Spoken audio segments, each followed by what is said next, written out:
Hi everyone. I've done my hair. I did my hair. Every time I start fucking filming, I get a notification.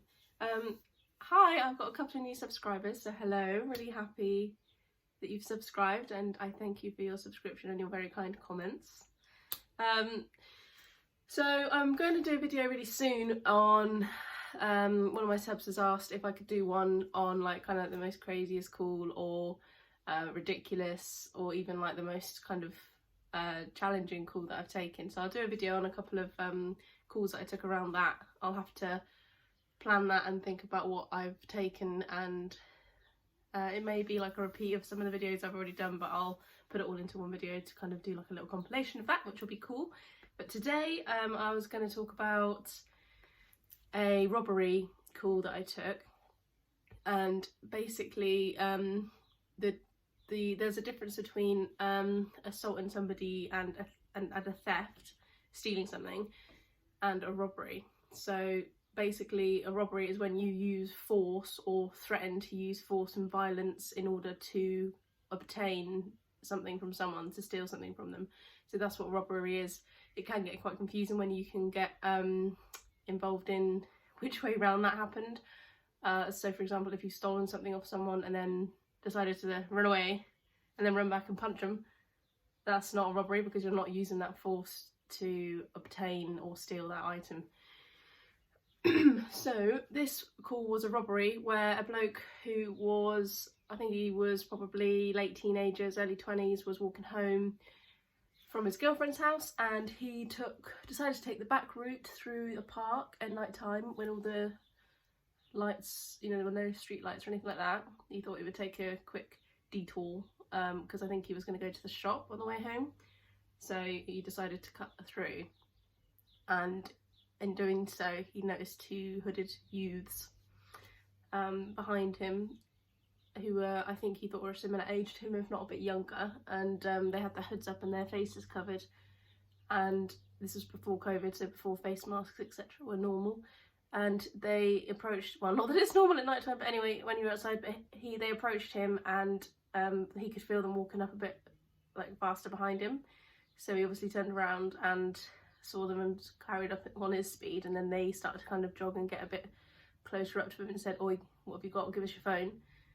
And he refused, and they said, "Give us your fucking phone." And he was like, "No."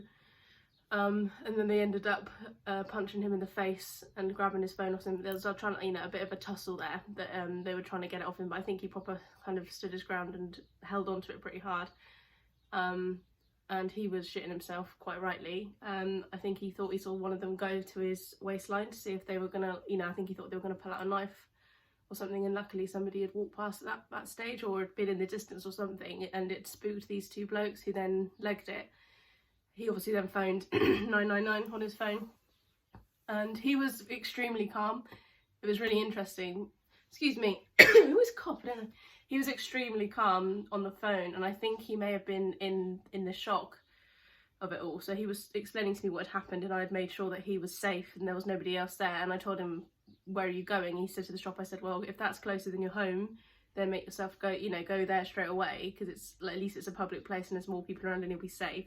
So he made his way there, and it was quite surreal, because I was still trying to get like his name and his date of birth and all that sort of stuff. And he said, "Can I just pop into the shop really quickly? I just need to get some cigarettes, especially after that." And I said, "Of course." So I said, "Just don't hang up on me, keep me on your phone, like, don't, you know, keep it live." And he said, "That's fine." So he put me in his pocket, and I could hear him going, I think it was around Tesco's, you can hear the bleep. He got some cigarettes, and then he came back on the phone to me, and then dispatcher were trying to get officers out to him, but they were struggling to find someone. And because he was no longer in immediate danger, he was less of a priority as opposed to somebody who was in immediate danger, you know, if it was happened there and then. So he was still a high priority, but it's just slightly less so. And he said, "Can I just phone my mum quickly and let her know what happened?" And I said, "Yeah, I'll phone you back in a couple of minutes if you like," or, you know, because if he phoned back through to 101, he wouldn't get me again. So I said, "I will phone you." I'll say, "I'll give you 2-3 minutes," quite literally. You know, phone you back at 57 or whatever. And he said, "Yeah, that's cool." So I phoned him back straight away, and he said, "Oh, she didn't answer her phone." And I was like, "Oh, fucking typical." So we kind of, you know, made it a bit light, and I was like genuinely, are you okay after that? And he said, well, I am shaken up, but I'm not injured, thankfully. Anyway, so he was hanging around the shop for quite a while because I thought I would get officers to the store, then they take him home or take him to the police station, so we didn't have to do any more walking through the same place. But they were really struggling to get someone to him, so I said, look, if you're comfortable to go home, we can stay on the phone and I can talk to you. Like, your mum's not picking up, she can't pick you up. If you want, just stay on the phone and I'll keep talking to you until you get home.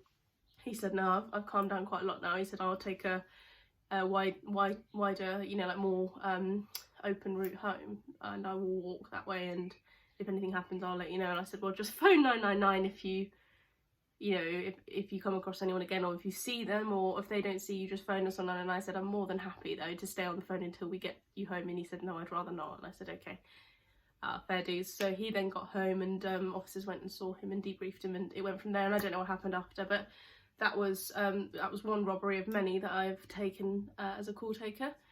But yeah, I thought I would just share that one with you. I will let you go now. I will look to upload that video that I mentioned about in the next week or so.